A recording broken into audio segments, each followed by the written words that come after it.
नमस्कार, आप देख रहे हैं पुलिस वाला वेब न्यूज और मैं हूं आपके साथ कंचन। गोटेगांव जनपद पंचायत गोटेगांव के अंतर्गत वाली ग्राम पंचायत अतरिया में गौ आधारित कृषि आधारित लघु उद्योग की कार्यशाला आयोजित की गई, जिसमें मुख्य अतिथि मुख्य वक्ता राष्ट्रीय कामधेनु आयोग मुख्य समन्वयक भारतीय पशु कल्याण बोर्ड माननीय श्री सुनील जी मानसिंगा, संचालक गौ विज्ञान अनुसंधान केंद्र देवाला पार नागपुर महाराष्ट्र का उपस्थित किसानों को मार्गदर्शन प्राप्त हुआ। क्या उद्देश्य सवेर का और महिलाओं के समूह तक क्या पहुंचाना है? बड़ा उद्देश्य बहुत स्पष्ट है। भारतीय देशी गोवंश, जैसे इस प्रदेश में मालवी, निमाड़ी, छिंदवाड़ा में गौड़व है और भारत में लाल कंधारी, देवनी, डांगी, खिलार, ओंगोल, कांकरेज, गीर, साहिवाल, ये भारत की धरोहर है। और हमारा देश कृषि प्रधान और कृषि प्रधान रहने में भरा ही है। तो गोवंश आधारित हमारे जीवन था, गोवंश आधारित हमारी कृषि थी और हमारा स्वास्थ्य पंचगव्य आधारित होता था।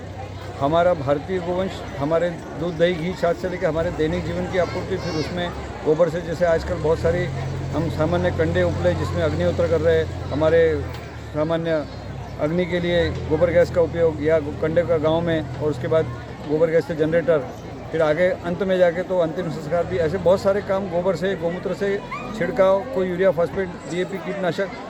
मैं भारत सरकार के 3 समितियों में हूँ। अभी नीति आयोग की गोबर गोमूत्र समिति बन गई है। अब सरकार को ध्यान में आ गया कि यदि किसान की कमाई 2 गुना या 4 गुना या 10 गुना बढ़ानी है तो बिना गोबर गोमूत्र के नहीं हो सकती, और ज़मीन की सुरक्षा करनी है, यानी उसकी उपजाऊ क्षमता बनानी है। पूरे दुनिया में अभी भूमि का सुपोषण अभियान चल रहा है कि भूमि बचाओ, जैसे पहले नदी बचाओ अभियान चल रहा था, क्योंकि भूमि का क्षरण इतना हो चुका है, इतनी बंजर हो चुकी है, तो बिना गोबर गोमूत्र की नहीं हो सकती। ये संदेश, क्योंकि ये ग्रामीण क्षेत्र में ही हो सकता है, क्योंकि ये गोपालक हैं, ये देशी गोवंश के पालक, क्योंकि हमारी जैसे मालवी, निमाड़ी है, अभी दुर्भाग्य से सबको लोभ बता दिया, पशुपालन विभाग भटक गया, तो भैंसें आ गई, जर्सी आ गई, संकरीकरण हो गया। इसको रोक लगानी है। हमारा देशी गोवंश स्थायी हल है, स्थायी निदान है, और ये पूरी दुनिया में, क्योंकि हमारे सांड की कीमत विदेश में 5-5 करोड़ तक है। हमारे ग्रामीणों को ये सब पता नहीं है। पशुपालन विभाग हो, कृषि विभाग हो, ये अपने आप में भटके हुए, और ये इनको और भटकाते थे, गुमराह करते थे। कभी कोई रासायनिक खेती बोलते थे, कोई मिश्र खेती बता देता।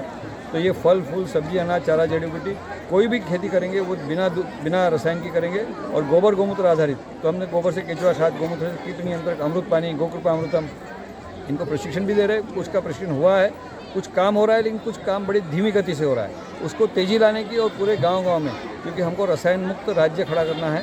जैसे हमारे माननीय मुख्यमंत्री, जो हम लोगों ने गोसाई आयोग के साथ भी काफ़ी काम मध्य प्रदेश में किया है। मैं नागपुर के गौ विज्ञान अनुसंधान में देवलापार से आता हूँ, तो हमारा लक्ष्य है कि इसको, इस पूरे राज्य को, जैसे सिक्किम हमारा जैविक राज्य बना है, उत्तराखंड उस तरफ बढ़ रहा है, हिमाचल का प्रयास है, तो मध्य प्रदेश भी जैविक राज्य पहले माननीय मुख्यमंत्री से घोषणा कर चुके हैं। माननीय प्रधानमंत्री कार्यक्रम किया उन्होंने कि यहाँ पर भी गोवंश आधारित खेती, इसका प्रचलन हो, क्योंकि यत्र तत्र इधर जो गोवंश घूम रहा है, भटक रहा है, तो किसान को गोबर गोमूत्र का महत्व पता नहीं है, उसको पता चले और गोवंश आधारित व्यवस्था फिर से खड़ी हो, जिससे वास्तव में सुजलाम सुफलाम होगा, सोने की चिड़िया।